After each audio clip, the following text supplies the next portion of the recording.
Bismillah wa salatu wa salamu ala rasulillahi amma ba'du. Donc le cheikh Ubayd nous dit ici, quant à Abu Hanifa, donc pour ceux qui veulent connaître donc la question, ils repartent, n'est-ce pas, aux audios précédents. Donc le cheikh, dans sa réponse, il dit, quant à Abu Hanifa, oui, il fait partie des Murji'at al-Fuqaha. Jayd.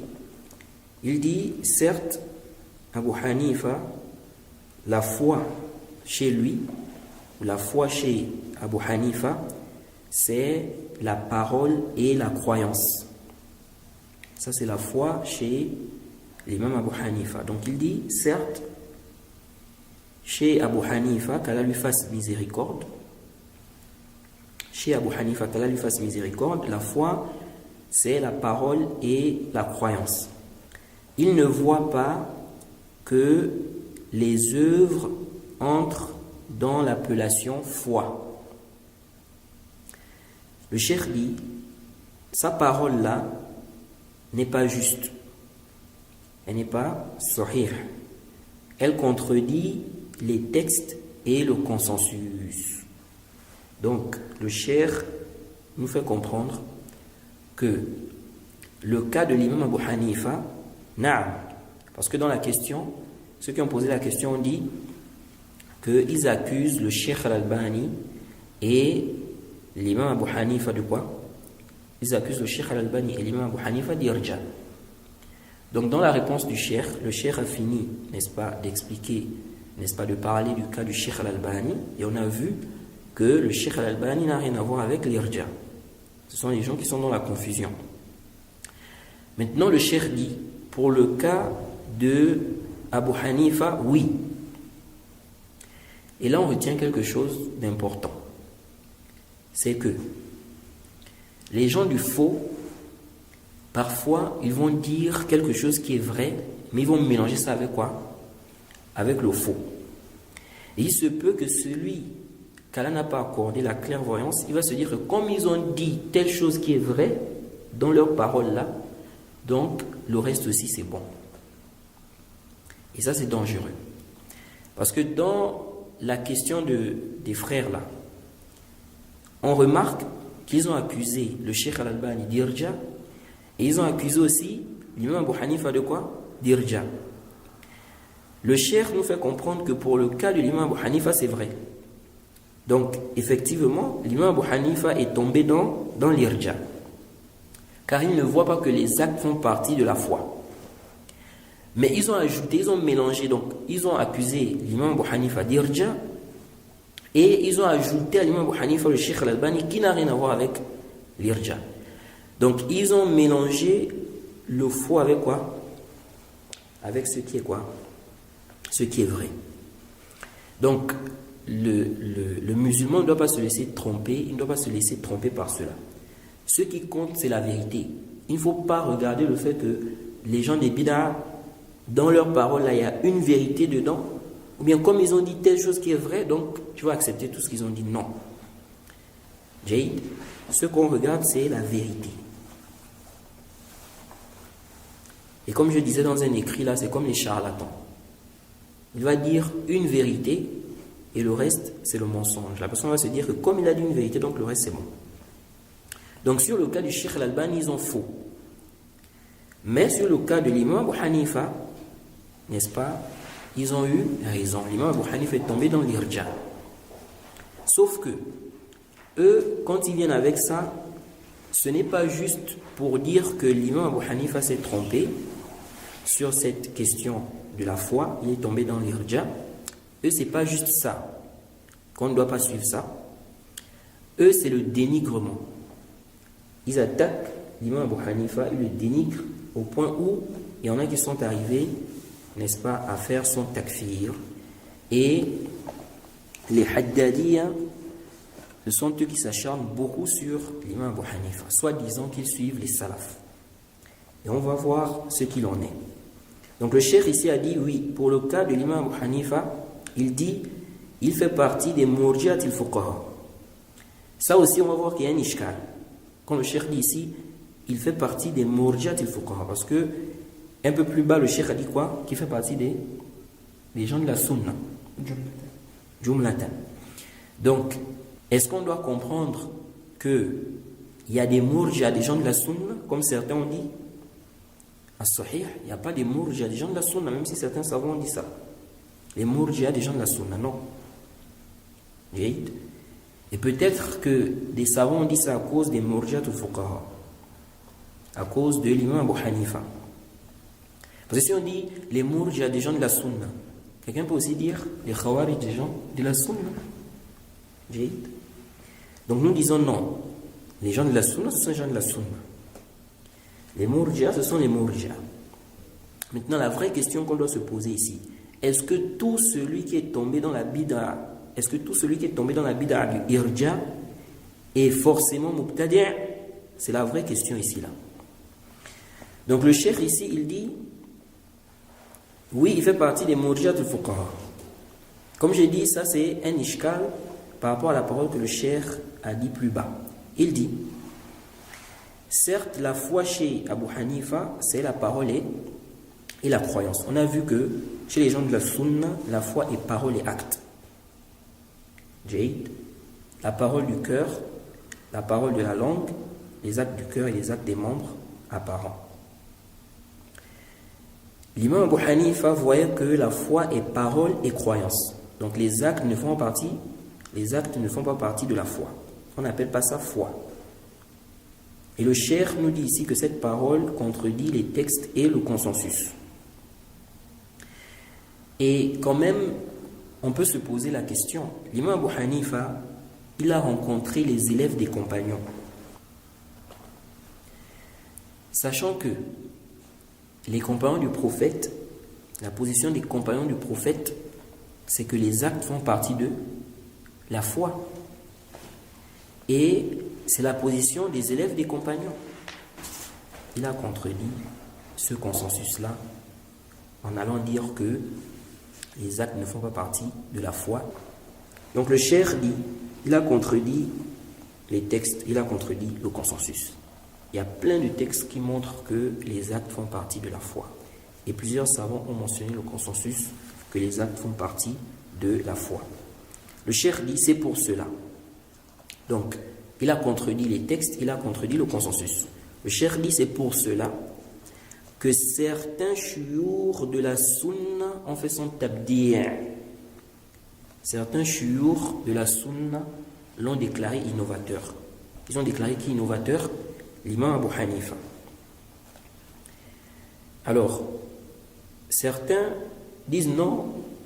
Comment on peut dire que certains chouyours ont déclaré l'imam Abu Hanifa innovateur? Oui, certains chouyours, parmi ceux qui nous ont précédés, parmi les salafs. Et on va en parler. Par exemple, l'imam al-Awza'i.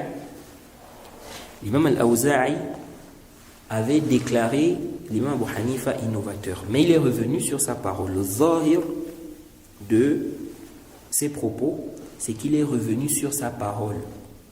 Et celui qui a été la cause qu'il revienne de sa parole, c'est son élève Abdullah ibn Mubarak. Et on va voir ce qui s'est passé par rapport à cela. Donc le cheikh dit, certains chouyours de la sunna l'ont déclaré innovateur. Il dit, et d'autres, n'est-ce pas, l'ont blâmé. Ils l'ont blâmé, ils l'ont critiqué. Cependant, la parole qui est au juste milieu dans ça, donc il y a des gens de science qui ont critiqué l'imam Abu Hanifa. Il y a certains qui ont même fait son tabdi'. Le cheikh dit, mais la parole qui est au juste milieu, donc le juste milieu dans cette question, c'est quoi? C'est qu'il fait partie des gens de la sunna de manière générale. Il fait partie des gens de la sunna de manière générale. Et ce qui est sahih, l'imam Abu Hanifa fait partie des gens de la sunna. Ce n'est pas un innovateur. Et tous les salafs n'étaient pas unanimes sur le fait de le critiquer, sauf dans des points comme on va voir. Donc il dit ici, La parole qui est donc au juste milieu, c'est quoi? Ce qui fait partie des gens de la sunna de manière générale. Mais on lui reproche ce point-là.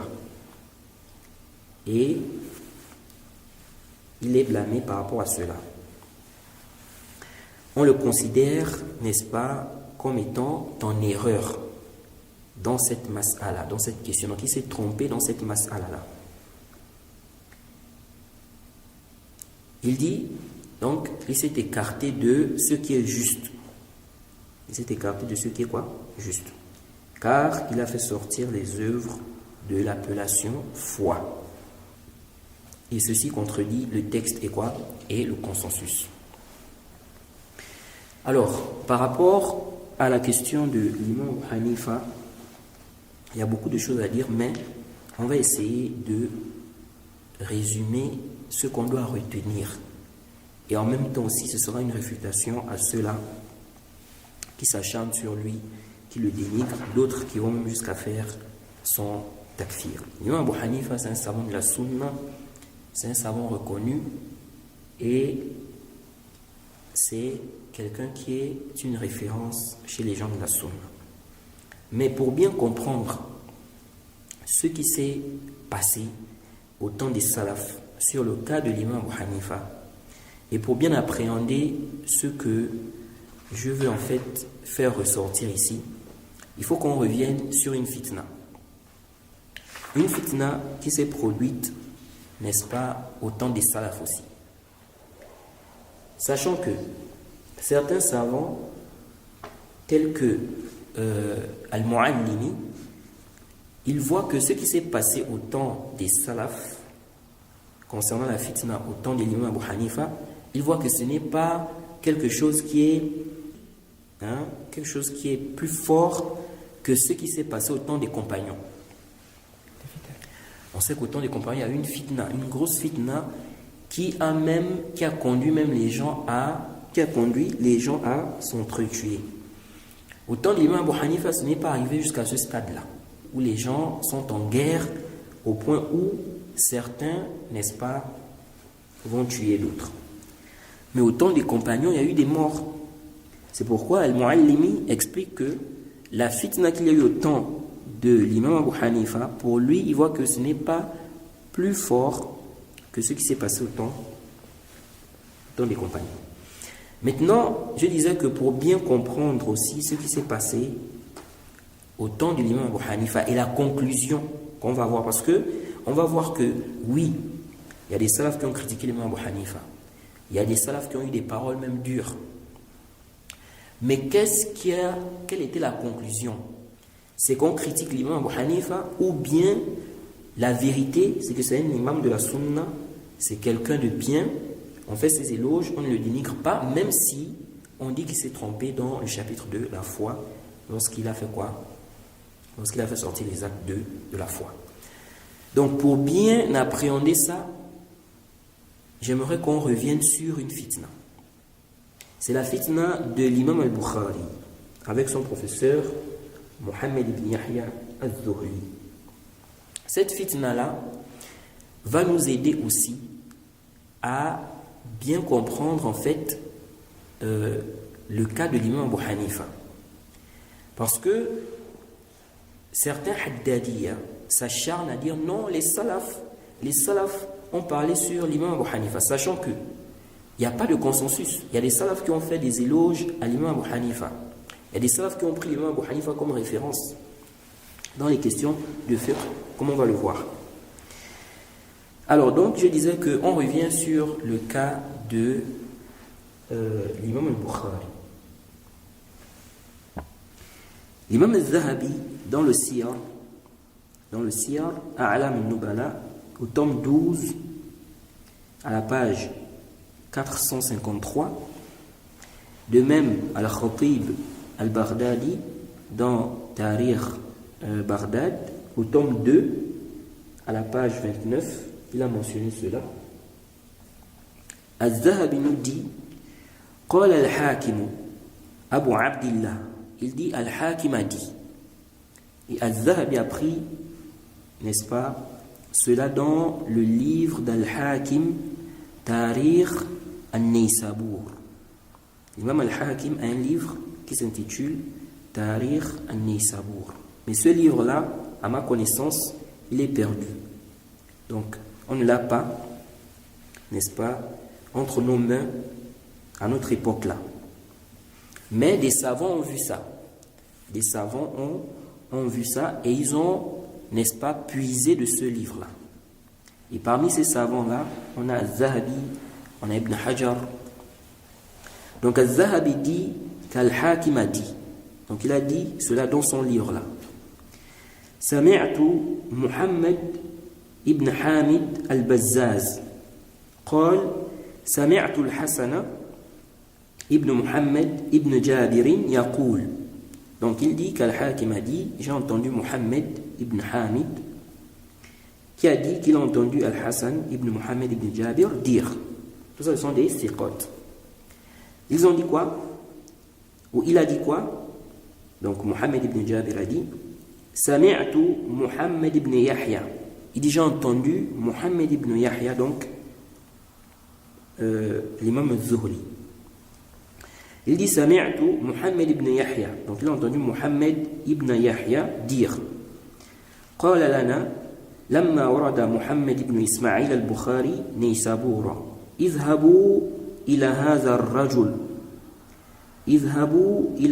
الرجل الصالح فاسمعوا منه. Donc il dit, donc Muhammad ibn Jabir dit que Muhammad ibn Yahya al-Zuhli leur a dit, lorsque l'imam al-Bukhari est venu à Neysabour, il leur a dit allez-y chez cet homme pieux, écoutez de lui. Ça c'est Muhammad ibn Yahya al-Zuhli qui dit cela, n'est-ce pas, aux gens. فذهب الناس إليه وأقبلوا على السماع منه. Il dit les gens sont partis vers l'imam al-Bukhari et ils se sont mis à prendre la science de lui, à l'écouter. Il dit حتى ظهر الخلل في مجلس محمد بن يحيى فحسده بعد ذلك فتكلم فيه.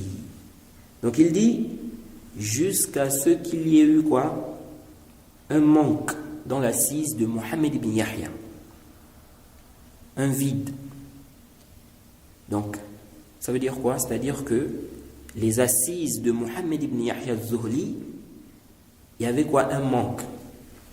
Il y avait un manque de personnes. C'est-à-dire que les gens partaient maintenant écouter les cours de l'imam al-Bukhari. Jaïd. Donc, dans les assises de Muhammad ibn Yahya al-Zuhli, il n'y avait plus le monde comme avant, n'est-ce pas, l'arrivée de l'imam al-Bukhari. Il dit فَحَسَدَهُ بَعْدَ ذَلِكَ وَتَكَلَّمَ فِيهِ. Il dit il a jalousé après cela et il a critiqué. Donc qui a jalousé? Muhammad ibn Yahya al-Zuhli. Qui a jalousé qui? L'imam al-Bukhari. Ça c'est selon le Zahir ici, c'est selon Muhammad ibn Jabir. Parce que c'est Muhammad ibn Jabir qui est en train de dire ici que Muhammad ibn Yahya al-Zuhli leur a dit. Alors, cette riwaya nous montre quoi? Cette riwaya nous montre d'abord que Muhammad ibn Yahya al-Zuhli a encouragé les gens à écouter l'imam al-Bukhari. Ça nous montre aussi que certains gens de science ont vu que Muhammad ibn Yahya al-Zuhli a jalousé qui? L'imam al-Bukhari. Jaïd. Et ce qui est apparent, allez le plus savant, c'est que certains ont déduit ça du fait qu'il n'y avait plus assez de monde dans les assises de qui? De Muhammad ibn Yahya al-Zuhli. Ensuite, il a parlé sur l'imam al-Bukhari, il a critiqué l'imam al-Bukhari. Et on va voir pourquoi l'imam Muhammad ibn Yahya al-Zuhli a critiqué l'imam al-Bukhari. Mais, est-ce que vraiment il a jalousé? Ça nécessite vraiment des preuves claires. Le simple fait qu'il ait critiqué l'imam al-Bukhari après que dans ses assises, il y ait eu un manque, ce n'est pas vraiment une preuve claire pour affirmer qu'il était jaloux. Parce qu'on va voir que Muhammad ibn Yahya al-Zuhli a critiqué l'imam al-Bukhari par rapport à quelque chose. Il n'a pas parlé sur lui comme ça. Mais on retient quand même que certains savants ont vu qu'il a été jaloux de l'imam al-Bukhari. Et ça aussi, ça réfute, comme on va voir, parce que l'imam al-Bukhari lui-même a vu que Mohammed ibn Yahya al-Zuhli le jalouse. L'imam al-Bukhari lui-même. Et ça, donc, cette position de l'imam al-Bukhari vient réfuter aussi ceux qui ont dit, ou celui qui a dit qu'il n'a jamais vu que lorsqu'on réfute un savant, il dit que non, on le jalouse. Non, ça existe. Heureusement qu'il a parlé selon sa science. Ça existe. Même le Cheikh Al-Albani, il a une parole où, n'est-ce pas, il parle de certaines personnes qui l'ont réfuté et il dit que ces gens-là le jalousent. Donc, la jalousie d'abord, c'est quelque chose qui existe. On ne peut pas nier ça. On ne peut pas fermer les yeux, faire comme si ça n'existe pas. Non, ça existe entre les savants, ça existe entre les étudiants. C'est quelque chose qui existe. Ça existe entre les commerçants, ça existe entre les awam. Donc la jalousie existe. C'est une maladie qui est là. Et les savants ne sont pas à l'abri, ne sont pas préservés de ça. Les étudiants en sciences aussi. Et le Cheikh Ibn Uthaymin a une parole même où il dit qu'on trouve la jalousie chez les savants et chez les étudiants en sciences. Donc la jalousie existe, c'est là, entre les étudiants, entre les savants. Donc on ne peut pas, n'est-ce pas, faire abstraction de ça, faire comme s'il n'y a pas de jalousie. Donc même si on a des qara'in, des signes qui montrent que tel étudiant est jaloux d'un autre ou bien tel savant, on va dire non, c'est pas la jalousie. Comme si ça n'existait pas, comme si un étudiant ne peut pas être jaloux d'un autre étudiant, comme si un savant ne peut pas être jaloux d'un autre savant. Et les savants de Jarh wa Ta'adil, quand ils parlent, n'est-ce pas, des critiques qui sont prises en considération, parmi les obstacles justement, ils mentionnent la question de la jalousie. Il faut comprendre que si on se rend compte que la personne a parlé par jalousie, on ne va pas prendre en compte sa critique. Sauf si elle est basée sur des preuves réelles. Bref. Donc ici, on voit que certains savants accusaient l'imam Mohammed ibn Yahya al-Zuhli de jalousie. Et l'imam Mohammed ibn Yahya al-Zuhli fait partie des grands savants de la Sunna. Et c'était un savant qui avait vraiment une grande notoriété. Sa parole, vraiment, lorsqu'il parlait, les gens mettaient ça en application. Au point où, quand il a critiqué l'imam al-Bukhari, la majorité des gens de la Sunna ont délaissé l'imam al-Bukhari, comme on va le voir. Donc, parler aussi de jalousie, ça vient encore renforcer que fihi nazar, parce que c'est sa parole que les gens prenaient en considération. Il avait la notoriété. Au point, il a seulement parlé sur l'imam al-Bukhari. Il a fallu qu'il parle seulement sur l'imam al-Bukhari pour que la majorité des gens de la Sunna délaissent l'imam al-Bukhari. Donc, ensuite, l'imam al-Zahabi a dit وقال أبو أحمد ابن عدي ذكر لي جماعة من المشايخ أن محمد بن إسماعيل لما ورد نيسابور اجتمع الناس عليه فحسده بعض من كان في ذلك الوقت من مشايخ نيسابور لما رأوا إقبال الناس إليه واجتماعهم عليه. Il dit, donc l'imam al-Zahabi dit que Ibn Adi a dit un groupe de mashayikh m'a dit ou m'a mentionné que lorsque Mohammed ibn Ismaïl, donc l'imam al-Bukhari, lorsqu'il est arrivé à Neysabur, les gens se sont regroupés autour de lui. Certains mashayikh l'ont jalousé. Certains mashayikh ont eu de la jalousie vis-à-vis de lui. À ce moment-là. Le zahir ici, c'est que il vise qui? Mohammed ibn Yahya al-Zuhli. Parce qu'on va voir qu'ils vont mentionner sa parole. Donc il fait partie de cela. Il dit, certains mashayikh l'ont jalousé. Limaza, pourquoi? Il dit, lorsqu'ils ont vu que les gens se sont regroupés autour de lui, que les gens allaient vers lui. Donc, ceux-là ont pris ça aussi comme dalil. Le fait que les gens se sont regroupés autour de l'imam al-Bukhari. C'est vrai. On ne nie pas ça. Le fait que les gens se réunissent auprès ou bien autour d'une personne, qu'ils vont tous vers cette personne, ça peut créer la jalousie chez certains savants ou bien chez certains étudiants. On ne nie pas cela.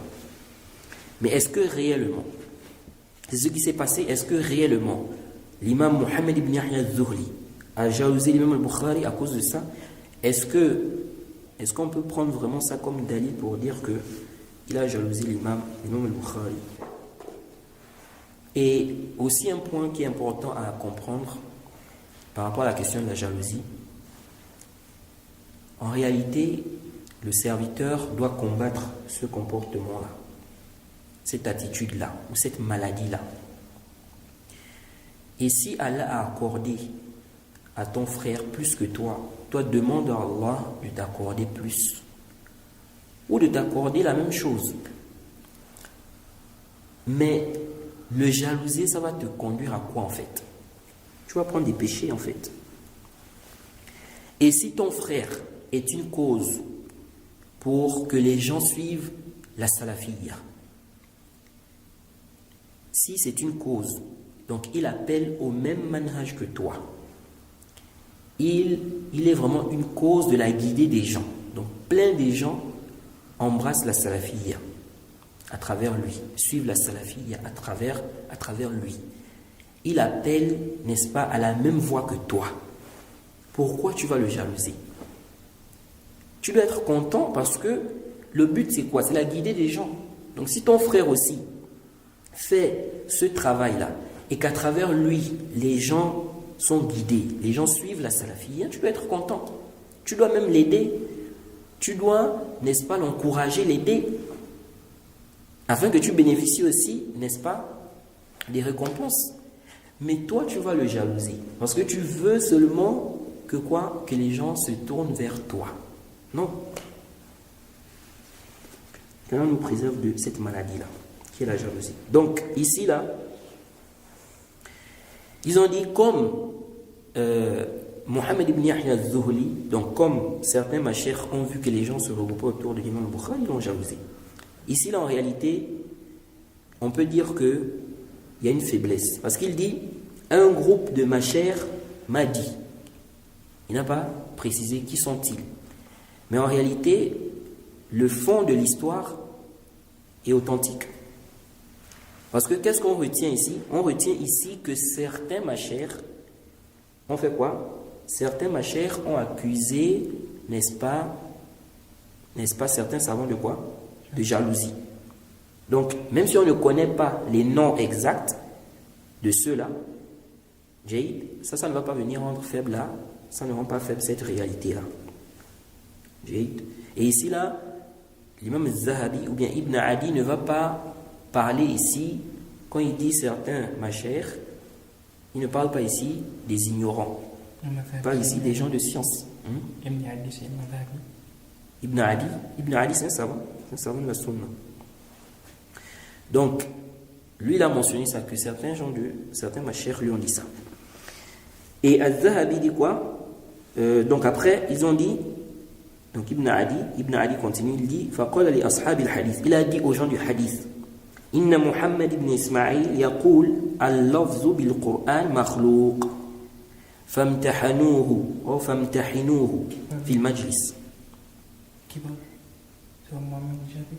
Non, ça c'est Ibn Adi qui est en train de parler. Maintenant, il dit qu'il y a certains mashayikh qui ont fait quoi? Qui ont jalousé l'imam al-Bukhari. Il a dit aux gens du hadith. Qui a dit aux gens du hadith? Celui qui a jalousé l'imam al-Bukhari. Le zahir, c'est qui fait allusion à Mohammed ibn Yahya al-Zuhli. Parce que c'est lui qui a dit ça, que l'imam al-Bukhari a dit que ma prononciation du Coran est créée, et donc ne vous asseyez plus, n'allez plus aux assises de l'imam al-Bukhari. Donc il a dit aux gens du hadith, certes, Mohammed ibn Ismaïl, donc l'imam al-Bukhari, a dit ma prononciation du Coran est créée. Maintenant ici là, est-ce qu'il a dit famtahanuhu ou bien il a dit famtahinuhu? On peut comprendre les deux, parce qu'il n'y avait pas la vocalisation. Donc s'il a dit famtahanuhu, donc ils ont testé l'imam al-Bukhari dans l'assise. S'il dit famtahinuhu, ça veut dire qu'il a demandé de le tester. Donc allez-y le tester. Parce qu'en fait, il y a une question qui se pose ici là. Je pense que dans les fondements de la sunna aussi, je m'étais posé cette question. C'est que l'imam al-Bukhari, lorsqu'il est arrivé, il était dans la même ville que Mohammed ibn Yahya al-Zuhri. Lorsque la fitna là a déclenché, pourquoi Mohammed ibn Yahya al-Zuhri n'est pas directement allé voir l'imam al-Bukhari pour lui dire que voilà ce qu'on a reçu ici, voilà ce qu'on nous a dit comme... Parce que l'imam Mohammed ibn Yahya al-Zuhri, il s'est basé sur une information qui venait de Bagdad. Une information qui venait de Bagdad sur l'imam al-Bukhari qu'il a dit ma prononciation du Coran est créée. Donc, ils étaient dans la même ville. Pourquoi Mohammed ibn Yahya al-Zuhri n'est pas allé voir l'imam al-Bukhari pour lui dire que mais voilà ce qui m'est parvenu que tu as dit. Est-ce que réellement tu as dit ça? Et si tu as dit ça, pourquoi? Tu te bases sur quoi? Etc. etc. Donc ça c'est une question quand même qui se pose. Donc si on dit ici qu'il a dit famtahanuhu, donc ils l'ont testé, ça veut dire quoi? Ça veut dire que les gens lui ont posé la question par rapport à ça. Et si on dit qu'il a dit famtahinuhu, donc testez-le, ça veut dire qu'il a envoyé, ça veut dire que Mohammed ibn Yahya al-Zuhri a envoyé des gens aller tester l'imam al-Bukhari. Donc s'il a envoyé des gens aller tester l'imam al-Bukhari, on comprend quoi? qu'il a envoyé des gens poser la question à l'imam al-Bukhari par rapport à cette question pour qu'ils disent vraiment s'il a dit ça. Parce qu'en fait, cette partie-là, ou cette interrogation-là, peut renforcer la position de ceux qui ont dit quoi? Qu'il était jaloux. Je ne sais pas si tu vois. Parce que quelqu'un peut dire, mais ok, il n'était pas jaloux, mais pourquoi alors il n'est pas allé voir l'imam al-Bukhari? Mais on va voir aussi, il y a une excuse. Je crois qu'il y a une excuse, n'est-ce pas, pourquoi Mohammed ibn Yahya al-Zuhri n'est pas directement allé voir l'imam al-Bukhari. Parce que je ne connais pas un texte authentique qui mentionne que Mohammed ibn Yahya al-Zuhri est allé voir al-Bukhari par rapport à cela. Mais de cette parole qu'on a citée, on peut comprendre qu'il a envoyé des gens aller tester l'imam al-Bukhari. Donc ça veut dire quoi? Aller vraiment se rassurer. Est-ce qu'il a dit ça?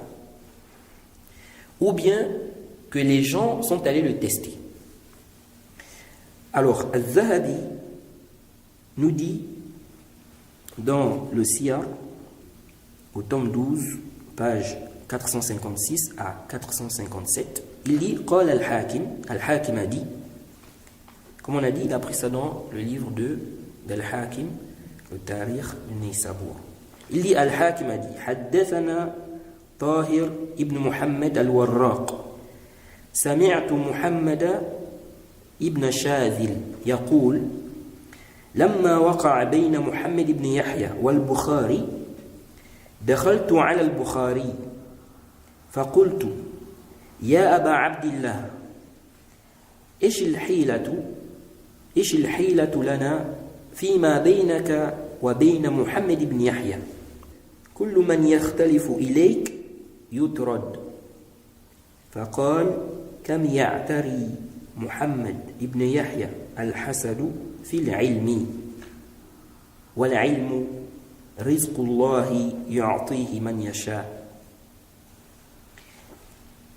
Al-Hakim nous dit que Tahir ibn Muhammad al-Warraq a dit, j'ai entendu Mohammed ibn Shadil dire, lorsqu'il y a eu, n'est-ce pas, ce qui s'est passé entre Al-Bukhari et Mohammed ibn Yahya, je suis entré chez Al-Bukhari. Je suis allé voir Al-Bukhari. Et je lui ai dit, donc il est allé voir l'imam Al-Bukhari. Je lui ai dit, oh Aba Abdillah. Donc ça c'est ça kunya. Donc la kunya de l'imam Al-Bukhari. Il a dit, quelle est la solution? Qu'est-ce qu'on fait par rapport à ce qui se passe entre toi et Mohammed ibn Yahya? Tout celui qui vient vers toi est rejeté. Il a dit, combien jalouse, n'est-ce pas, Mohammed ibn Yahya par rapport à la science. Combien jalouse Mohammed ibn Yahya par rapport à la science. Or, la science est un rizq. C'est une subsistance, n'est-ce pas, d'Allah. C'est un don d'Allah. Il donne cela à qui il veut. Ensuite, Ibn Shadhillah, qu'est-ce qu'il a dit? Il a dit فَقُلْتُ هَذِهِ الْمَسْأَلَةُ الَّتِي تُحْكَى عَنْكَ. Qu'en est-il de cette question-là? On fait comment par rapport à cette question qu'on rapporte de toi? Donc cette position qu'on rapporte de toi. Parce qu'en fait, à l'époque là, il y avait une fitna qui était donc la fitna liée à quoi? Au Coran. On sait tous que chez les gens de la Sunna, le Coran est la parole d'Allah et il n'est pas créé. Car la parole d'Allah n'est pas créée. Et donc, il y a des Jahmiya, où il y a les Jahmiya qui disaient que le Coran est créé. Et il y a d'autres qui ont fait quoi? Ils ont dit, ma prononciation du Coran est créée. Donc ils essaient un peu de tromper les gens. Lorsque tu dis, ma prononciation du Coran est créée, c'est ambigu. Qu'est-ce que tu vises? Si tu vises, n'est-ce pas, ce qui est prononcé, donc la parole même, ça veut dire que tu es en train de dire quoi? Que le Coran est créé. Maintenant, si tu vises ta voix, ta voix, c'est évident que c'est créé. Donc, ils ont utilisé ce qui était ambigu, on peut comprendre ça, on peut comprendre ça.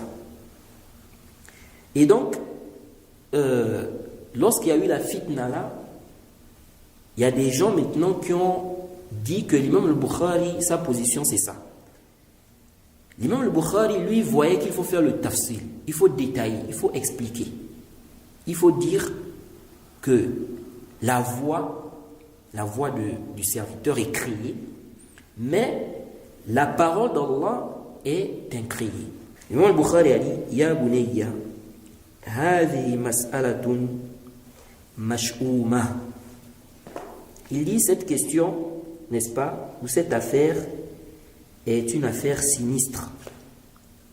Jade, c'est une affaire sinistre. Il dit, Ra'aytu Ahmad ibn Hanbal. Donc c'est une affaire inquiétante, sinistre. Il dit, ou dont on craint, il dit, Ra'aytu Ahmad ibn Hanbal wa ma nalahu fi hadhihi mas'ala wa ja'altu ala nafsi an la atakallama fiha. Cette question est une question inquiétante, c'est une question sinistre dont on craint un mal. Il dit, j'ai vu ce qu'a eu l'imam Ahmed dans la mas'ala là. Il dit, j'ai donc décidé de ne pas parler dans ça. L'imam Zahabi dit maintenant, il fait une annotation à cette parole-là. Il dit, Qultu. Quelle est cette mas'ala là? Donc il dit, la mas'ala ici, c'est quoi? C'est le fait que la prononciation soit créée. Su'ila anha al-Bukhari. On a posé la question à l'imam al-Bukhari. Qu'est-ce que tu dis sur ça? Ma prononciation du Coran est créée. Il dit, فَوَقَفَ فِيهَا. Il s'est abstenu. فَلَمَّا وَقَفَ وَاحْتَجَّ بِأَنَّ أَفْعَالَنَا مَخْلُوقَةً وَاسْتَدَلَّ لِذَلِكَ فَهِمَ مِنْهُ الذُّهْلِي أَنَّهُ يُوَجِّهُ مسألة اللفظ فتكلم فيه وأخذه بلازم قوله هو وغيره. Donc Al-Zahabi dit, c'est quoi la question là? Lorsqu'on a dit à l'imam al-Bukhari ici, mais la question qu'on rapporte de toi là, on fait comment? Il dit, la question c'est quoi? C'est ma prononciation est créée. On a posé la question à al-Bukhari par rapport à ça. Il s'est abstenu. Donc il n'a pas répondu. Lorsqu'il s'est abstenu, qu'est-ce qu'il a fait? Il s'est argumenté, n'est-ce pas, du fait que les actes des serviteurs sont créés. Les actes des serviteurs sont créés. Et il a apporté des arguments par rapport à cela. Il dit, et donc Az-Zuhli a compris de sa parole qu'il est en train d'orienter ou bien de faire allusion à cette parole-là qui consiste à dire que ma prononciation du Coran est quoi? Est créée. Et donc, il a critiqué et il a, comment on appelle ça? Il a critiqué par rapport à ce qu'implique sa parole. Lui et d'autres que lui. Donc, l'imam Zahabi veut dire quoi? Il veut dire que l'imam al-Bukhari a dit une parole. Eux, ils ont compris de là qu'il est en train de dire que la prononciation du Coran est créée. C'est-à-dire, on lui a posé la question sur la prononciation du Coran, elle est créée ou pas. Lui, il dit que les actes des créatures sont créés. Donc, ils ont compris que il veut dire donc que la prononciation du Coran est quoi? Est créée. Mais en réalité, l'imam al-Bukhari n'a pas visé ça. Et l'imam al-Bukhari, en fait, il a lui-même éclairci ce qu'il a visé, ce qu'il avait dit. C'est vrai qu'il y a une riwaya, j'avais cité ça dans Usul Sunna aussi, où l'imam al-Bukhari a dit que celui qui dit que j'ai dit que ma prononciation du Coran est créée, celui qui dit ça, il dit il a menti. Mais après révision, cette riwaya, je me suis rendu compte qu'il y a une faiblesse dedans. Il y a une faiblesse dedans parce qu'il y a Khalaf ibn Muhammad ibn Ismail dedans, qui est un rapporteur à problème. Mais il y a une autre riwaya, n'est-ce pas, de cette qissa-là. Je n'ai pas fait le bahth sur ça, ça nécessite une étude approfondie. Est-ce que ça peut venir renforcer ça ou pas? Ça, c'est une autre. Ça nécessite un bahth plus approfondi. Mais l'imam al-Bukhari lui-même, il a fait le tafsir. Il a détaillé que la parole d'Allah est incréée. Et la voix, ou bien les voix des serviteurs sont créées. Et dans son livre Khalq Af'al al-Ibad, il a bien éclairci la question là-bas. Donc on ne peut plus dire que l'imam al-Bukhari voyait que le Coran est quoi? Le Coran est créé. Parce qu'il a déjà clairement établi sa position. Al-Khatib al-Baghdadi nous rapporte dans le Tarikh Baghdad, au tome 2, à la page 30 à 31, c'est aussi dans le Tarikh de Dimashq, d'Ibn Asakir. C'est aussi dans le Tarikh de Dimashq de Ibn Asakir. Donc, cette riwaya-là est sahiha. Il dit Akhbarana Abu Hazim al-Abdawi. قال سمعت الحسن ابن أحمد ابن شيبان يقول سمعت أبا حامد الأعمش الأعمشي يقول رأيت محمد بن إسماعيل في جنازة أبي عثمان سعيد ابن مروان ومحمد بن يحيى يسأله عن الأسامي والكنى وعلل الحديث ويمر فيه محمد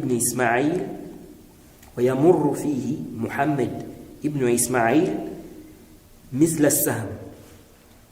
Donc il dit, Abu Hazim nous a dit qu'il a entendu Al-Hassan ibn Ahmed ibn Shayban dire, qu'il a entendu Abu Hamid dire qu'il a vu Muhammad ibn Ismail, donc l'imam al-Bukhari, il a vu l'imam al-Bukhari à l'enterrement de Abi Uthman Saïd ibn Marwan. Et Muhammad ibn Yahya lui posait des questions sur les noms et les kunya des rapporteurs et les faiblesses cachées des hadiths. Donc Muhammad ibn Yahya qui posait la question à l'imam al-Bukhari sur cela à l'enterrement de Abi Uthman Saïd ibn Marwan. Il dit, l'imam al-Bukhari, n'est-ce pas, passait sur cela comme la flèche. C'est-à-dire qu'il donnait des réponses vite, rapidement. Donc il passait comme la flèche. On lui pose la question sur tel hadith, sur tel rapporteur. Il répondait vite. Donc c'était comme la flèche. Donc ça montre aussi la capacité de mémorisation qu'avait l'imam al-Bukhari. Donc il répondait vite. Il dit فما أتى على هذا شهر حتى قال محمد بن يحيى ala man yakhtalifu ila majlisihi fala yakhtalif ilayna. Donc il dit, un mois ne s'est pas du tout écoulé que voilà Mohammed ibn Yahya al-Zuhli qui dit quoi? Il dit, celui qui va s'asseoir à l'assise de l'imam al-Bukhari, il ne doit pas venir s'asseoir, n'est-ce pas, à notre assise. Donc il ne doit pas assister à nos cours. Donc celui qui va aller au durus de l'imam al-Bukhari, il ne doit pas venir à nos cours. Il dit, فَإِنَّهُمْ كَتَبُوا إِلَيْنَا مِنْ بَغْدَادَ. Il dit, car ils nous ont écrit depuis Bagdad, أَنَّهُ تَكَلَّمَ فِي اللَّفْظِ. Il a parlé sur ma prononciation, la question de ma prononciation du Coran écrit là. Il dit, وَنَهَيْنَاهُ. On lui interdit. Donc ça veut dire quoi? Ça veut dire que Mohammed ibn Yahya al-Zuhli ne s'est pas limité à l'information, et puis ça s'est arrêté là. Puisqu'il dit وَنَهَيْنَاهُ, on lui interdit. Il dit فَلَمْ يَنْتَهِ, il n'a pas arrêté. فَلَا تَقْرَبُوهُ, il dit ne vous approchez pas de lui, de l'imam al-Bukhari. وَمَنْ يَقْرَبُهُ, celui qui va s'approcher de lui. وَمَنْ يَقْرَبُهُ فَلَا يَقْرَبُنَا, celui qui va s'approcher de l'imam al-Bukhari, il ne doit pas s'approcher de nous. فأقام محمد بن إسماعيل ها هنا مدة ثم خرج إلى بخارى. Il dit l'imam al-Bukhari est resté un temps là, après il est sorti, il est parti à Bukhara. Qu'est-ce qu'on retient ici? On retient que Mohammed ibn Yahya al-Zuhli, avant de critiquer l'imam al-Bukhari et avant même de faire son tabdi', parce que on va voir que le zahir, c'est qu'il a même fait le tabdi' de l'imam al-Bukhari. Avant de faire tout ça là, il ne s'est pas juste contenté de l'information que l'imam al-Bukhari a dit. Il a aussi eu l'information quoi? Qu'on lui interdit. Ici là, quand il dit on lui interdit, il n'a pas arrêté.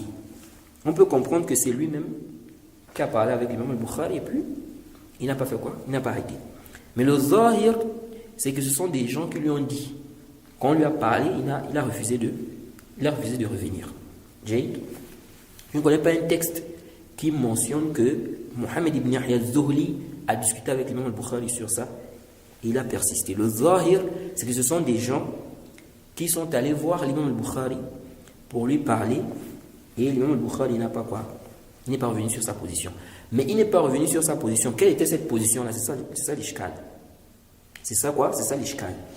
Et ici là, on ne peut pas vraiment blâmer Mohammed ibn Yahya al-Zuhli, car le zahir, c'est qu'il s'est basé sur des informations de ceux qu'il considère comme quoi? Des thiqat.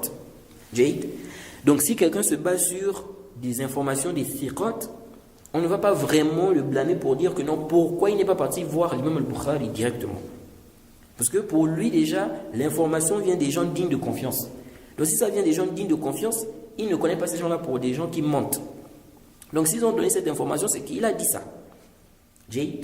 Donc le zahir, c'est que des gens ont informé Mohammed ibn Yahya al-Zuhli que l'imam Bukhari a dit, et on lui a dit d'arrêter, il n'a pas arrêté.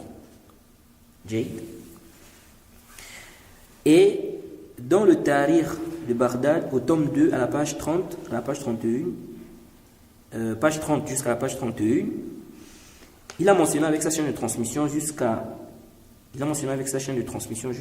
Abu Hamid al-Sharqi.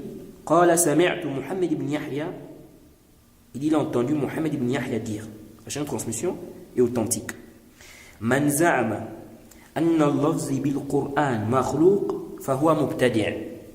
Donc Abu Hamid dit qu'il a entendu Mohammed ibn Yahya al-Zuhli dire, celui qui va prétendre que ma prononciation du Coran est créée, c'est un innovateur. Quiconque prétend ça, c'est un mubtadi'. C'est quoi? C'est un mubtadi', c'est un innovateur. Il dit la yujalas, on ne doit pas s'asseoir auprès de lui. Wa la yukallam, on ne doit pas lui parler. Donc on doit le boycotter, on ne lui parle pas. Il dit wa man zahaba ba'da hadha, il dit celui qui va donc après ça, donc après cette parole qu'il vient de dire là, celui qui va aller min majlisina hadha, na'am, wa man zahaba ba'da hadha min majlisina hadha, إلى محمد بن إسماعيل البخاري فاتهموه فإنه لا يحضر مجلسه إلا من كان على مثل مذهبه. Il dit, après cette assise-là, donc après avoir dit ici que quiconque dit que ma prononciation du Coran est créée, c'est un innovateur, on ne s'assoit pas avec lui, on ne lui parle pas. Il a dit, après avoir dit ça là, celui qui va quitter notre assise là, il va encore s'asseoir dans les assises de Al-Bukhari, alors il faut quoi? Il faut l'accuser, il faut le critiquer, car ne va à ses assises, donc aux assises de l'imam Al-Bukhari, que celui qui est sur son manhaj, son mazhab. Le zahir ici, c'est que Mohammed ibn Yahya al-Zuhli a fait le tabdir de l'imam Al-Bukhari. Parce qu'il dit ici, quiconque, sachant qu'il sait déjà, pour lui, on a déjà parlé à l'imam Al-Bukhari, il a fait quoi? Il n'a pas accepté, il a refusé. Il dit donc, quiconque dit ça, que ma prononciation du Coran est créée, c'est un mubtadien. On s'assoit auprès de lui, on ne lui parle pas. Et celui qui va aller après ça, donc après avoir dit cette parole-là, celui qui va encore aller chez l'imam Al-Bukhari, il ne faut pas quoi? Il faut le critiquer. Il ne va dans ses assises que celui qui est dans le même mazhab que lui.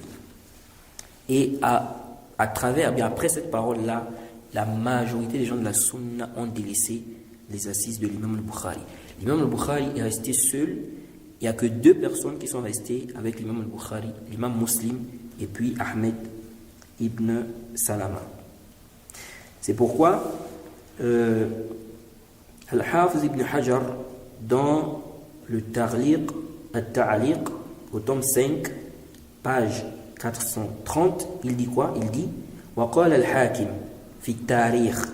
Il dit Al-Hakim a dit dans son livre Al-Tarikh لما استوطن البخاري بنيسابور أكثر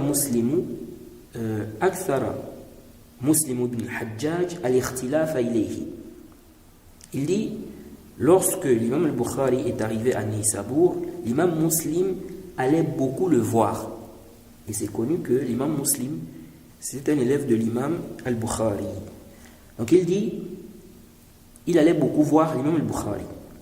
فلما وقع بين الزهري وبين البخاري ما وقع بسبب مسألة اللفظ ومنع الناس عنه انقطعوا عنه إلا مسلم ابن الحجاج وأحمد ابن سلامة. Donc il dit, lorsque l'imam al-Bukhari est arrivé à Neysabour, l'imam Muslim allait beaucoup le voir. Il dit, mais lorsque c'est passé, ce qui s'est passé entre, n'est-ce pas, l'imam al-Bukhari et Mohammed ibn Yahya al-Zuhli, au sujet de la question de la prononciation, et que Mohammed ibn Yahya al-Zuhli a interdit, il a interdit aux gens de s'asseoir avec l'imam al-Bukhari, de rester avec lui, de lui parler. Il dit, les gens l'ont délaissé, les gens se sont séparés de lui, sauf Muslim et Ahmed ibn Salama. Sauf Muslim et Ahmed ibn Salama. Donc on voit ici que la majorité des gens de la sunna ont délaissé l'imam al-Bukhari.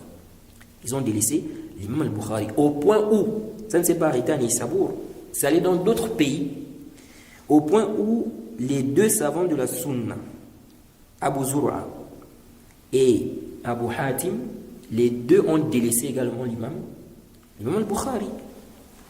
Donc les deux Razi. Hein? Dans le livre là, on a la Aqida de Raziyen. La Aqida de Raziyen là, c'est Abu Zur'a et qui? Abu Hatim. Abu Hatim al-Razi et Abu Zur'ata al-Razi. Ces deux-là, ce sont des savants de la sunna, des grands savants de la sunna. Ils ont délaissé aussi l'imam al-Bukhari. Ibn Abi Hatim rapporte cela dans son livre de Jarh wa Ta'dil, au tome 7, page 191.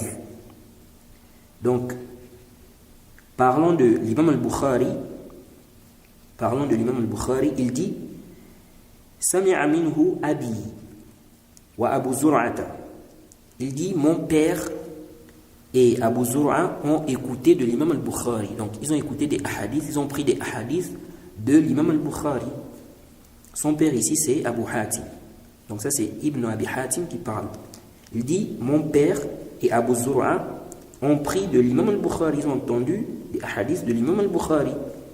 Il dit, ثم تركا حديثه عندما كتب إليهما محمد بن يحيى النيسابوري أنه أظهر عندهم أن لفظه بالقرآن مخلوق. Il dit, mon père et Abu Zur'a ont pris de l'imam al-Bukhari. Puis ils ont délaissé ces hadiths. Ils ont délaissé les hadiths de l'imam al-Bukhari. Il dit, puis ils ont délaissé les hadiths de l'imam al-Bukhari lorsque Muhammad ibn Yahya al-Zuhli leur a écrit, n'est-ce pas, en disant que l'imam al-Bukhari là-bas, il a montré, n'est-ce pas, que sa prononciation, bien il a dit que sa prononciation du Coran est créée. Là on voit encore l'acceptation du khabar thiqa. Parce que ils n'ont pas appelé, ils n'ont pas cherché, ils n'ont pas envoyé une lettre à l'imam al-Bukhari que qu'est-ce qui se passe, tout ça. Non. Dès qu'ils ont seulement eu l'information de Muhammad ibn Yahya al-Zuhli que l'imam al-Bukhari a dit ça, ils ont pris ça quoi en considération. Et ce qui est connu chez les salafs, l'information du digne de confiance, on prend ça en compte. C'est vrai que le thiqa peut se tromper. On ne dit pas le contraire. Mais ce n'est pas ça le asl. Ce n'est pas la base chez le thiqa. C'est comme le menteur. Le menteur peut parfois dire la vérité. Mais on ne prend pas ça comme base, pour dire qu'on ne doit pas vérifier son information. Comme parfois il peut dire la vérité. Donc la base dans l'information du thiqa, c'est qu'on accepte son information. Sauf si on a des qara'in, des choses qui montrent que non, là il faut vraiment vérifier ça. Parce que vraiment c'est problématique. Donc dès qu'ils ont entendu, dès qu'ils ont pris l'information là, ils ont fait quoi? Ils ont directement délaissé les hadiths de l'imam al-Bukhari. Alors ici là, quand on regarde bien dans tout ce qui s'est passé, on peut dire que les gens n'ont pas bien compris les propos de l'imam al-Bukhari. Et l'imam al-Bukhari a fait le tafsir. Il a détaillé ce qui est créé et ce qui n'est pas créé. On ne peut pas nier aussi, il est possible qu'il y a eu de la jalousie, qu'il y a eu des gens qui étaient jaloux de l'imam al-Bukhari. Mais qui exactement? Pour affirmer qu'un tel, de manière spécifique, était jaloux, ça quand même, il faut quand même des éléments qui sont très très forts. Le fait de dire par exemple que pourquoi Muhammad ibn Yahya al-Zuhli n'est pas directement allé voir l'imam al-Bukhari, quand on regarde tout ce qui s'est passé, le zahir, c'est qui s'est basé sur des informations des thiqat. Abu Zur'a, Abu Hatim, ils étaient aussi jaloux de l'imam al-Bukhari. Dès qu'ils ont reçu l'information, ils ont pris l'information en compte. Donc c'était connu que les salafs, n'est-ce pas, se basaient sur les informations des thiqat. Maintenant, dans ça, il peut y avoir des erreurs. Il peut y avoir des gens qui rentrent dans les rangs des salafis, ils propagent certaines informations et ils trompent des thiqat, parce que le thiqa aussi peut se faire tromper. C'est pas parce que tu es thiqa que tu ne peux pas te faire tromper. Et il y a des gens aussi qui peuvent suivre la passion.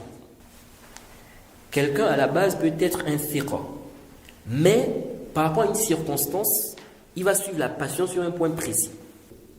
Ici, là, qu'est-ce qu'on retient? On retient de tout ça.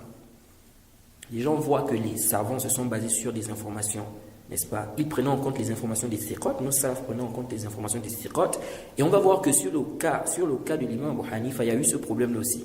Il y a des gens qui ont propagé certaines informations qui n'étaient pas prouvées. Et on va voir aussi que certains savants ont dit qu'il y a eu aussi de la jalousie sur le cas de l'imam Abu Hanifa. Et la grande chose que je voulais qu'on retienne de cette histoire de l'imam al-Bukhari et son cher Muhammad ibn Yahya al-Zuhli, c'est qu'on voit que la majorité des gens de la sunna ont délaissé qui? L'imam al-Bukhari. Mais après des années, jusqu'à aujourd'hui, on voit que les gens de la sunna prennent toujours de l'imam al-Bukhari. Ils le prennent toujours comme une référence. Et ils ont délaissé les critiques là qui ont été faites à l'encontre de l'imam al-Bukhari. Donc quelqu'un ne peut pas venir dire par exemple que mais comme la majorité des gens de la sunna, la majorité des salafs à cette époque-là, ils ont délaissé l'imam al-Bukhari. Et donc ça veut dire quoi? ça veut dire que l'imam al-Bukhari, on doit le délaisser aussi. Jade? Non. Parce qu'on s'est rendu compte que l'imam al-Bukhari avait raison. On a vu qu'il avait raison. Jade? Donc, ici, là, comme il avait raison, on ne peut plus laisser le haqq qu'on connaît là pour dire que non, la majorité avait dit ça, non. Et quand on regarde aussi, le Zahir, allait le plus savant, c'est comme s'il y a des gens aussi qui ont délaissé l'imam al-Bukhari par peur. Jade? Par peur d'être quoi? Critiqué. Mais dans tous les cas, on voit ici que la majorité, au point où les savants comme Abu Hatib, Abu Zur'a, ils ont délaissé les hadiths de l'imam al-Bukhari. Et l'imam Zahabi, quand il a fait le ta'alif de ça, il dit, même s'ils l'ont délaissé, l'imam al-Bukhari, c'est un imam. C'est un savant digne de confiance. Donc, malgré que la majorité était contre, on va dire, ou bien on va dire la majorité, n'est-ce pas, a délaissé l'imam al-Bukhari, ça n'a pas empêché que les gens de la sunna aujourd'hui sont avec l'imam al-Bukhari. Je ne connais pas un savant de la sunna qui dénigre l'imam al-Bukhari, qui critique l'imam al-Bukhari. On peut même dire qu'il y a un ijma', un consensus. Le cas de l'imam Abu Hanifa, on va voir aussi que la majorité, quand on regarde, parce qu'il y a un débat, on va voir qu'il y a un débat, est-ce que la majorité a critiqué l'imam Abu Hanifa ou bien la majorité a fait les éloges de l'imam Abu Hanifa. Donc on va voir que c'est à peu près le même cas. Mais quand on étudie bien les athars qui sont rapportés, ce qui est authentique, on voit que la majorité a critiqué l'imam Abu Hanifa. Mais aujourd'hui, l'imam Abu Hanifa est reconnu comme étant un imam. Les savants font ses éloges, les savants ne le dénigrent pas. Les gens qui sont venus, qui les dénigrent, ce sont les Haddadiyya, et ils sont venus encore réveiller la fitna là en se basant sur des athars de certains salafs, et ils ont commencé à critiquer l'imam Abu Hanifa. Alors que beaucoup d'entre eux n'ont même pas compris le contexte, ni ce qui s'était réellement passé. Ils ont pris les athars comme ça dans les livres, et puis ils ont balancé ça aux gens, en disant que voilà, les salafs ont critiqué l'imam Abu Hanifa. D'autres sont allés même jusqu'à faire son takfir. Et ça, c'est très, très dangereux. Et c'est comme ça qu'ils se sont détachés des savants comme les Zahabi, Ibn Taymiyyah, les Ibn al-Qayyim, les savants contemporains. Tout ce monde-là, pour eux, ils n'ont pas bien compris. Ibn Abd al-Barr qui a traité cette question-là, qui a même regroupé les athars de ceux qui ont critiqué l'imam Abu Hanifa, les athars de ceux qui ont fait les éloges, et qui a donné une conclusion. Tout ça, ils ont mis ça de côté. Ce sont eux qui ont bien compris les athars là. Pour eux, l'imam Abu Hanifa, c'est un égaré, c'est un innovateur, il ne faut pas prendre de lui, etc. Ça, c'est la passion ou bien l'ignorance. Lorsque quelqu'un commence à se détacher, il se détache des grands savants, il se détache des savants contemporains pour dire que non, lui-même, il prend les athars, il compense à lui-même. Ces savants-là ont vu ces athars-là. Comme on va voir, le cas du Cheikh al-Islam, par exemple, le Cheikh al-Islam Ibn Taymiyyah mentionne un ijma' sur le fait que l'imam Abu Hanifa est un savant bien guidé. Et on va même voir qu'il mentionne que certains savants mentionnaient un ijma' des musulmans, que les musulmans font les éloges de l'imam Abu Hanifa. Et le Cheikh al-Islam était au courant de cette fitna-là, qu'il y a eu autant des salafs sur le cas de l'imam Abu Hanifa et des critiques de certains salafs sur l'imam Abu Hanifa, comme on va le voir clairement dans les propos du Cheikh al-Islam Ibn Taymiyyah. Donc, on va d'abord s'arrêter là. Ce que on retient ici, c'est déjà que certains savants ont mentionné qu'il y a eu de la jalousie dans ce qui s'est passé au temps de l'imam Mohammed ibn Yahya al-Zuhri et l'imam al-Bukhari, et dans l'histoire, ou dans ce qui s'est passé dans, n'est-ce pas, ou bien ce qui s'est passé dans la fitna qu'il y a eu entre l'imam Abu Hanifa et certains salafs, certains savants aussi dit qu'il y a eu de la jalousie là-bas. On retient aussi que ce n'est pas parce que la majorité critique quelqu'un qu'au final, on doit forcément dire que la vérité se trouve du côté de la majorité, même si après un temps, on se rend compte que non, ceux qui ont critiqué là, ils n'avaient pas raison. Le cas de l'imam al-Bukhari est un exemple clair. Et on va voir que sur le cas de l'imam Abu Hanifa, il y a des critiques en réalité qui n'ont plus lieu d'être.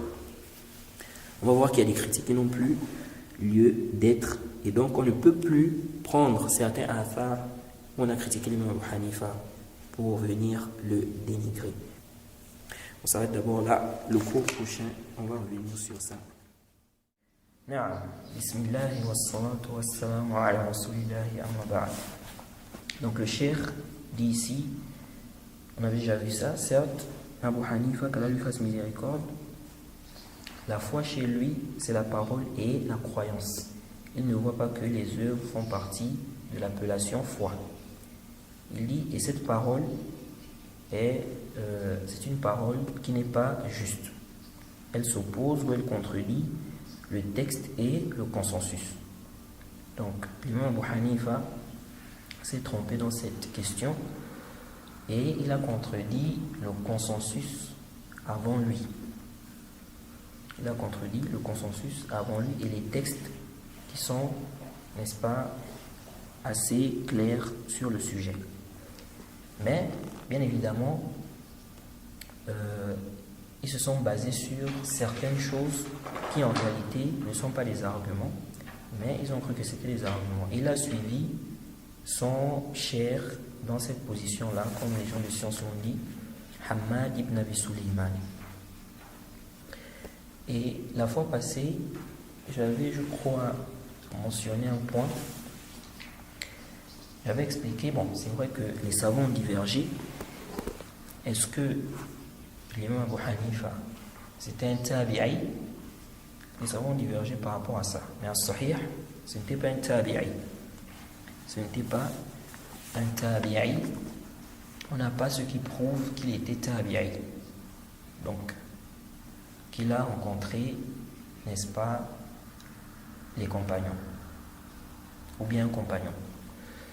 Alors j'avais émis un ishkal la fois passée. J'avais dit on peut se poser la question de savoir, parce que l'imam Abu Hanifa, même si on dit qu'il n'est pas, c'est pas un tabi'i, mais il a rencontré quand même, n'est-ce pas, des tabi'in. Donc comment se fait-il qu'il rencontre des tabi'in et il s'oppose, n'est-ce pas, à ce consensus-là. Sachant que des savants mentionnent même que c'est un consensus des compagnons et des tabi'in. En fait, ce qu'il faut aussi retenir et comprendre, et moi aussi, avant je ne faisais pas vraiment attention à cela, c'est que lorsqu'on dit que quelqu'un est compagnon, n'est-ce pas, ou bien il est tabi'i, ça ne veut pas forcément dire, par exemple, quand on prend le cas du compagnon, quand on dit quelqu'un est compagnon, c'est le compagnon du prophète, ça ne veut pas forcément dire qu'il s'est assis auprès du prophète et il a étudié auprès du prophète. Jaïd. Parce que, quelle est la définition du compagnon? La définition d'un compagnon. Un compagnon, c'est celui qui a rencontré le prophète tout en étant croyant et qui est mort musulman. Il peut rencontrer le prophète sans s'asseoir avec le prophète pour étudier. Comme certains qui venaient par exemple de certains endroits, certains pays, ils viennent voir le prophète, ok, ils viennent poser la question au prophète, ensuite ils retournent. Bon, celui-là par exemple, il n'a pas passé un long temps avec le prophète. Il se peut que quelqu'un soit classé parmi les compagnons car il a fait quoi? Il a vu le prophète seulement. Mais ce n'est pas qu'il s'est assis avec le prophète, il a étudié tout ça, non. Eh bien, cela, c'est la même chose avec les tabi'in. Lorsqu'on dit que telle personne est un tabi'i, ça ne veut pas forcément dire qu'il s'est assis avec les compagnons, il a étudié avec eux. Le tabi'i, c'est celui qui a rencontré, n'est-ce pas, comment on appelle ça, le compagnon, tout en étant croyant et qui est mort croyant. Donc, il peut avoir vu un compagnon, il a rencontré un compagnon, mais il n'a pas appris auprès de lui. Il ne s'est jamais assis auprès d'un compagnon, mais seulement il a vu un compagnon. Comme aujourd'hui, il se peut que tu rencontres un savant. Par exemple, c'est pas à la Mecque, ou bien c'est pas dans quel endroit, tu as vu le savant, mais tu ne t'es pas assis auprès de lui, c'est-à-dire pour étudier. Donc c'est comme ça. il se peut que le tabi'i ait vu seulement le compagnon, mais il ne s'est pas assis auprès de lui pour apprendre, pour étudier. C'est pourquoi le fait de toujours expliquer, ou bien de souvent dire, quand on parle du tabi'i, que c'est un élève des compagnons. C'est un élève des compagnons. Ça, fil haqiqa, fihi nazar. En réalité, c'est pas sahih. Même si nous-mêmes, on est tombé aussi dans ça. Mais, comme on dit, on apprend tous les jours. En lisant la biographie de Hammad ibn Abi Sulaiman, j'ai pris conscience de ce point-là. On ne devrait pas dire comme ça, quand on parle d'un tabi'i, de généraliser comme ça, on dit c'est un élève des compagnons. Non. Qu'est-ce qui prouve que réellement, il a quoi? Il a étudié auprès des compagnons. Il se peut qu'il ait seulement vu un compagnon et khalas. Par exemple, au cas de l'imam Abu Hanifa, les savants qui ont dit, parce que comme j'ai dit, les savants ont divergé, est-ce que c'était un tabi'i ou pas? Certains savants ont dit que l'imam Abu Hanifa était tabi'i. Les savants qui ont dit que c'était un tabi'i, ils ont dit il a vu Anas. Ils ont dit quoi? Ils ont dit qu'il a vu Anas parmi les compagnons du prophète. Mais ils te disent qu'il n'a rien rapporté de lui. Donc ça veut dire quoi? Ça veut dire qu'il ne s'est pas assis auprès de lui pour apprendre, pour étudier, etc. Pourquoi je ramène ça? Parce que quelqu'un peut se dire, mais si on dit que Abu Hanifa, ou bien l'imam Abu Hanifa a rencontré des élèves des compagnons, ça veut dire qu'il s'est assis auprès d'eux, il a étudié auprès d'eux, donc il est censé avoir la même croyance qu'eux.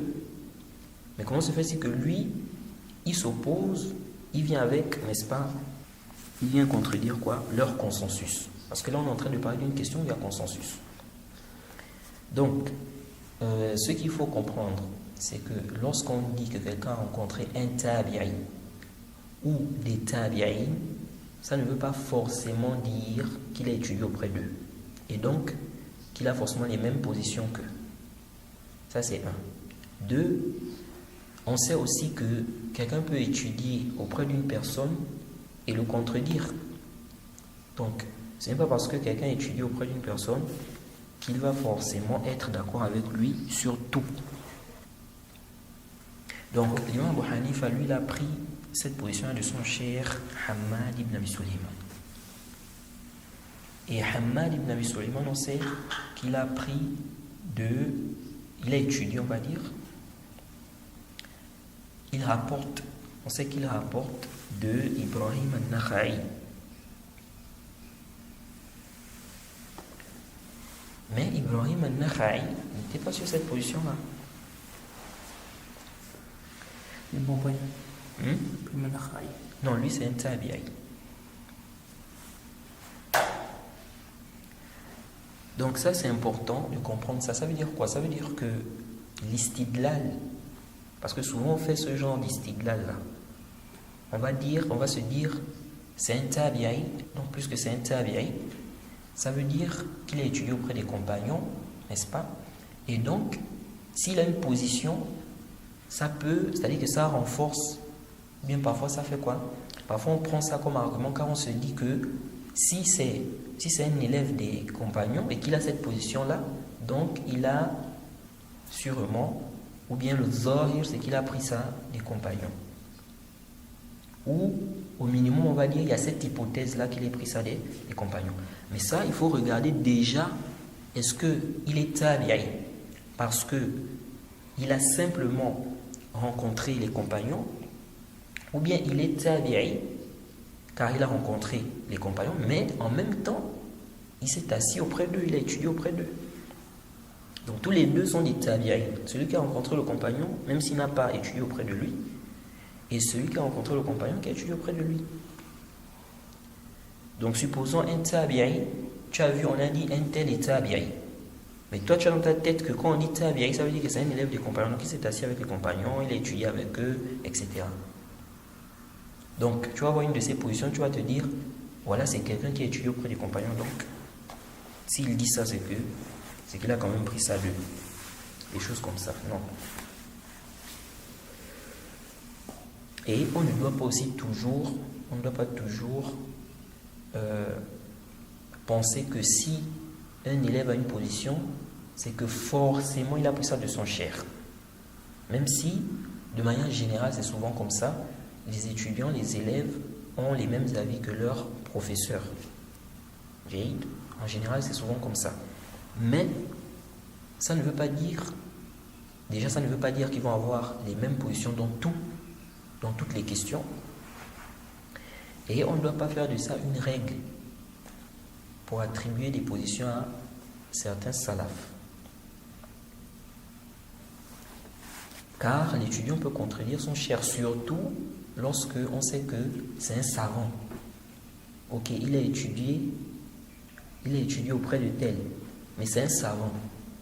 Ou bien c'est un mujtahid. Il peut contredire son professeur. Non. Donc, ici, là, le cheikh a dit, il a contredit le texte et le consensus. Il dit, c'est pour cela que certains chiours de la sunna ont fait son tabdi'. Et comme j'ai dit, à l'époque des salafs, certains ont fait le tabdi' de l'imam Abu Hanifa. Et il y avait une grande fitna à cette époque-là. Je disais que je voulais qu'on parle un peu de ça, mais je vois que si on parle de ça, ça va être trop long. Donc ici, il dit, certains donc l'ont blâmé par rapport à cela. Il dit, mais la vie qui est au juste milieu, c'est qui fait partie des gens de la sunna de manière générale. Jaïd, c'est ce qui est sahih. Ce qui est juste, c'est qu'il fait partie, l'imam Abu Hanifa fait partie des gens de la sunna, mais il s'est trompé sur cette question-là. Ok? Donc on met en garde contre son erreur-là, que c'est pas juste. Les œuvres font partie de la foi. On ne dit pas que les œuvres ne font pas partie de la foi, mais c'est un savant de la sunna, c'est ce qui est juste ici. Jaïd. Il dit donc, il sera donc critiqué, ou bien on va dire, on va réfuter son erreur là. Jaïd, on va blâmer ça. Il va être, n'est-ce pas, réprimandé par rapport à cela. Et on dit qu'il est en erreur. Aucun savant n'est infaillible. Même parmi les salafs, il y a des salafs qui sont tombés dans des bid'ah. Par exemple, Al-Hassan al-Basri. Al-Hassan al-Basri, c'est un des salafs qui fait partie des tabi'in. Il est connu. Mais il était tombé dans la bid'ah de Qadar. Jaïd. Et c'est un des salafs qui a fait en sorte qu'il revienne sur le haqq. Donc, il y a des salafs qui sont tombés dans des bid'ah. Et donc, parmi eux, l'imam Abu Hanifa qui est tombé dans la bid'ah de quoi? De l'irja. Et on n'a pas connaissance aussi qu'il est revenu sur ça. On n'a pas connaissance qu'il était revenu sur ça. Wallahu a'lam. Et ce qui est connu, c'est que les gens de science font des éloges à l'imam Abu Hanifa. Donc les Haddadi aujourd'hui qui veulent ramener la fitna qu'il y a eu au temps des salafs, en réalité, ces gens-là sont en train de ramener en fait, sont en train de vouloir ramener une fitna qui n'a plus lieu d'être. Et j'avais mentionné l'histoire, ce qui s'était passé au temps de l'imam al-Bukhari, pour qu'on comprenne également très bien le cas de l'imam Abu Hanifa. Oui, il y a des salafs qui ont critiqué l'imam Abu Hanifa, qui ont même eu des propos durs. Mais après, les savants ont regardé les causes et ils ont fait quoi? Ils ont fait les éloges à l'imam Abu Hanifa et ils ont vu que ça reste un imam.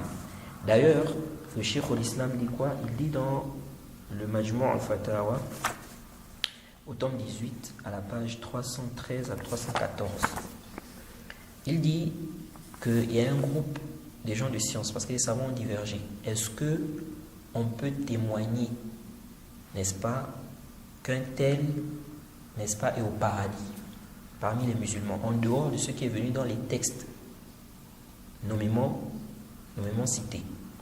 Donc ce qui est mentionné dans les textes qu'un tel est au paradis. En dehors de ça, est-ce qu'on peut dire qu'un tel parmi les musulmans est au paradis? Par exemple, l'imam Ahmed, l'imam Shafi'i, l'imam Abu Hanifa, est-ce qu'on peut affirmer qu'ils sont au paradis? Les savants ont divergé par rapport à ça. Et donc, il y a un groupe de savants qui voient qu'on peut affirmer qu'un musulman est au paradis si on voit que les musulmans font ces éloges. Les musulmans le prennent comme référence. Donc le Cheikh al-Islam dans le Majmu' al-Fatawa, il dit ceci, tome 18, page 313 à 314, il dit فَمَنْ شَهِدَ لَهُ النَّبِيُّ صَلَّى اللَّهُ عَلَيْهِ وَسَلَّمَ بِالْجَنَّةِ شَهِدْنَا لَهُ بِالْجَنَّةِ. Donc celui dont le prophète a témoigné qu'il est au paradis, nous témoignons qu'il est au paradis. وَأَمَّا مَنْ لَمْ يَشْهَدْ لَهُ بِالْجَنَّةِ فَقَدْ قَالَ طَائِفَةٌ مِنْ أَهْلِ الْعِلْمِ لَا نَشْهَدُ لَهُ بِالْجَنَّةِ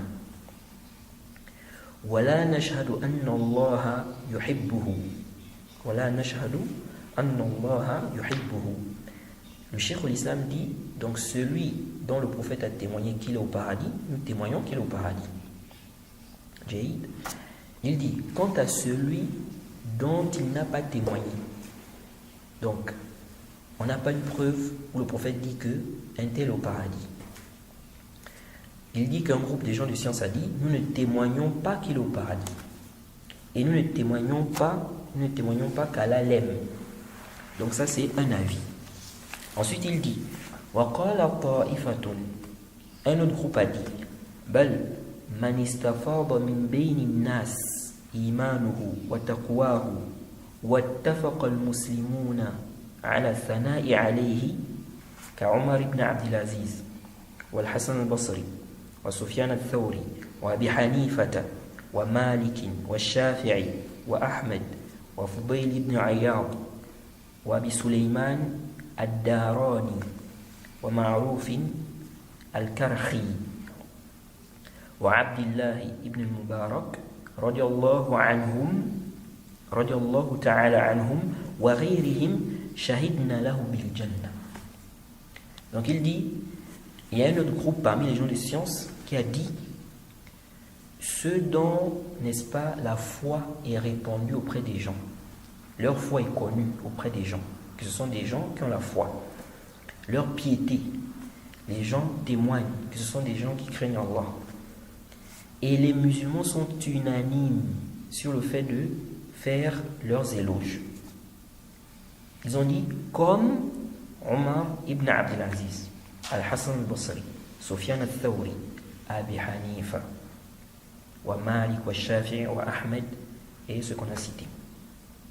Donc, ici on voit quoi? On voit qu'un groupe de savants voit qu'on peut dire, on peut témoigner, on peut dire qu'un tel est au paradis, même si on n'a pas un texte où son nom est cité. Comment ça? Ils ont dit ceux dont la foi est connue chez les gens. Les gens savent que ce sont des gens qui étaient des musulmans. Et, n'est-ce pas, qu'ils craignaient Allah, et puis les musulmans sont unanimes. Les musulmans sont unanimes sur le fait de faire leurs éloges. Donc ceux-là, ces savants-là voient qu'on peut dire qu'ils sont au paradis, même si on n'a pas un texte clair. Et donc, ils ont donné des exemples. Ils ont donné quoi? Des exemples. Les exemples qu'ils ont donnés ici, là-dedans, on a qui? On a l'imam Abu Hanifa qui est cité. Ça veut dire que pour certains savants, l'imam Abu Hanifa est au paradis. Pour certains savants, l'imam Shafi'i est au paradis. Ahmed au paradis. Donc tous ceux qui ont été cités là vont aller au paradis. Et qu'est-ce que ça veut dire en fait? Ici, là, on voit que certains savants ont mentionné un consensus sur le fait que l'imam Abu Hanifa, à la fois, il a la crainte et quoi? Et ils font les éloges de l'imam Abu Hanifa. Donc c'est un ijma des musulmans.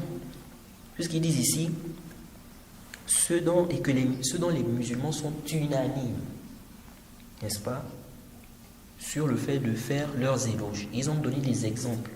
Donc ça veut dire qu'il y a un groupe de savants qui voient qu'il y a un consensus des musulmans sur le fait de faire des éloges à l'imam Abu Hanifa. Et j'avais mentionné la parole du Cheikh al-Islam aussi, là où il avait dit que celui qui est en mécréant l'imam Abu Hanifa, c'est lui qui est plus en droit de subir quoi? Le takfir. Parce qu'il y a certains qui sont allés jusqu'à faire son takfir. Ensuite, nous disons le fait que certains salafs ont critiqué l'imam Abu Hanifa, ceci ne doit pas être un argument pour le dénigrer. Car plusieurs gens de science ont été critiqués. Ce qu'on regarde, ce sont les arguments et les causes. Si on se rend compte que cette critique n'a plus lieu d'être, ou bien n'a pas lieu d'être, n'est-ce pas? Ou on va dire, cette mise en garde n'a pas lieu d'être, on va délaisser ça. D'ailleurs, le Cheikh al-Islam, lorsqu'il a réfuté Subki dans la Mas'ala du Ta'liq al-Talaq, tombe de page 836 à 837, lorsqu'il mentionnait les paroles de Daoud, Subki voulait faire comprendre qu'on ne doit pas prendre en compte, n'est-ce pas, ce qu'il mentionne, parce que certains savants ont critiqué Daoud, etc., etc. Et donc le Cheikh al-Islam lui a fait un rad par rapport à ça. Qu'est-ce qu'il a dit? Il a dit وَقَدْ طَعْنَ كَثِيرٌ مِنَ النَّاسِ فِي كَثِيرٍ مِنَ الْأَئِمَّةِ وَلَمْ يُوجِبْ ذَلِكَ مَنْعَ الْاعْتِدَادِ بِقَوْلِهِ. Il dit, beaucoup de gens ont critiqué beaucoup d'imams, de nombreux imams, et cela n'a pas impliqué l'interdiction de prendre leurs paroles, ou bien cela n'a pas impliqué le fait de ne plus prendre, n'est-ce pas, leurs paroles. Il dit, et quand il dit ici beaucoup de gens, il parle des gens de science, il ne parle pas ici des ignorants. Parce que les ignorants, on ne prend pas en compte ce qu'il dit sur les gens de science. Il dit ici, فَكَثِيرٌ مِنَ الْحَنَفِيَّةِ وَالْمَالِكِيَّةِ طَعَنُوا فِي الشَّافِعِ في نسبه وعلمه وعدالته وقالوا لا يعتد به في الإجماع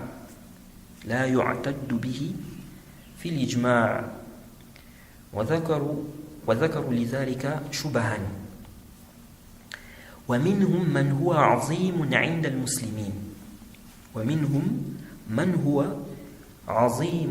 عند المسلمين مثل القاضي إسماعيل ابن إسحاق كان يقول لا يعتد بخلاف الشافعي.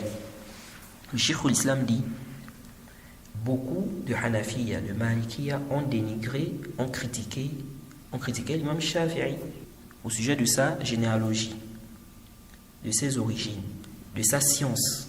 Ils l'ont critiqué au sujet de ça, de sa science, de sa adala, son intégrité, au fait qu'il soit juste. Et ils ont dit, on ne prend pas ses paroles dans les consensus. Jaïd. Et le Cheikh al-Islam dit, ils ont mentionné des shubhat pour justifier cette position-là.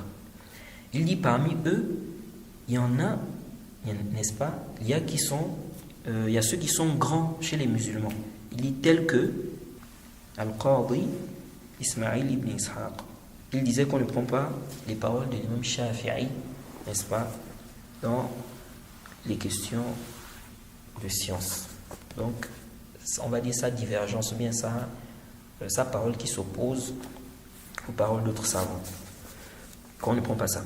Il dit وَأَكْثَرُ أَهْلِ الْحَدِيثِ طَعَنُوا فِي أَبِي حَنِيفَةَ وَأَصْحَابِهِ طَعْنًا مَشْهُورًا امتلأت به الكتب وبلغ الأمر بهم إلى أنهم لم يروا عنهم في كتب الحديث شيئا فلا ذكر لهم في الصحيحين والسنن وطعن كثير من أهل العراق في مالك وقالوا كان ينبغي له أن يسكت فلا يتكلم. Il dit, beaucoup des gens du hadith ont critiqué l'imam Abu Hanifa et ses compagnons, ou bien ont attaqué, n'est-ce pas, l'imam Abu Hanifa et ses compagnons. Ça montre que le Cheikh al-Islam il est au courant des propos des gens du hadith, des critiques sur l'imam Abu Hanifa. Parce qu'il y a certains haddadirs, lorsqu'on leur dit que le Cheikh al-Islam fait des éloges de l'imam Abu Hanifa et il défend l'imam Abu Hanifa et tout, ils disent non, peut-être qu'il n'était pas au courant des paroles des salafs. Ça, c'est quand même batil. Comment il n'était pas au courant? Alors que le Cheikh al-Islam dit même que ça remplit, ces critiques-là ont rempli les livres. Donc il dit, Il dit la majorité des gens du hadith. Il a dit beaucoup de gens du hadith, mais c'est plutôt la majorité des gens du hadith. Il dit la majorité des gens du hadith ont critiqué l'imam Abu Hanifa et ses compagnons. Une critique qui est quoi? Qui est connue et qui a, n'est-ce pas, des critiques qui ont rempli les livres. Il dit au point où ils sont arrivés, n'est-ce pas, au fait de ne pas rapporter d'eux dans les livres de hadith. Parce qu'il y a des savants qui ont dit que l'imam Abu Hanifa était da'if dans le hadith. Mais ça en réalité, c'est pas vraiment un ishtal. Parce qu'il y en a qui prennent ceci pour dénigrer. On a des imams qui sont des imams de la sunna, mais qui ont été critiqués par rapport à leur mémorisation dans le hadith, tel que Nu'aym ibn Hammad. On dit que c'est quelqu'un de la sunna, mais dans le hadith, il a été critiqué. Aujourd'hui, les gens lisent la riwaya de Hafs an Asim. Hafs là, c'était un imam dans la lecture, mais dans le hadith, il était faible. Dans le hadith, il était faible. Donc, dans la qira'a, dans la lecture, il était bon, mais dans le hadith, il était quoi? Faible.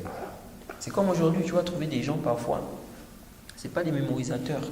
Il n'a pas mémorisé le Sahih al-Bukhari, il n'a pas mémorisé le Sahih Muslim, il n'a pas vraiment une connaissance dans la science du hadith et tout, mais c'est quelqu'un de la sunna. Donc ça, ce n'est pas quoi? Ce n'est pas vraiment un ishkal. Donc il dit ici, ils n'ont pas mentionné donc Abu Hanifa et ses compagnons dans leur livre. Il dit, ils ne sont pas mentionnés dans le Sahihain. Dans le Sahihain, donc dans Bukhari Muslim, ni dans les Sunan. Il dit, et beaucoup parmi les gens de l'Irak ont critiqué Malik. Et ils ont dit qu'il convenait qu'il se taise, qu'il ne parle pas. Vous voyez. Et le Cheikh al-Islam ici, il n'est pas en train de parler des ignorants. Quand il dit ici, les gens de l'Irak, il parle des gens de science. Donc ils ont dit quoi? Ils ont dit, concernant l'imam Malik, qu'il convenait qu'il se taise, qu'il ne parle pas.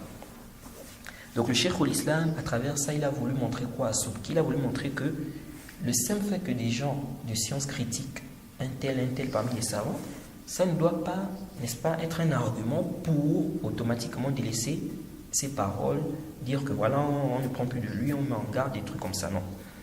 Donc tout ça, on doit regarder pourquoi il a été critiqué, c'est quoi la critique, et puis, en fonction des qawaïd, des gens de la sunna, on va, n'est-ce pas, savoir où on va le classer et comment on va se comporter avec lui. Now, donc, en résumé, on dit l'imam Abu Hanifa, c'est un imam parmi les imams des gens de la sunna, c'est quelqu'un de la sunna, mais il s'est trompé dans la question de la foi.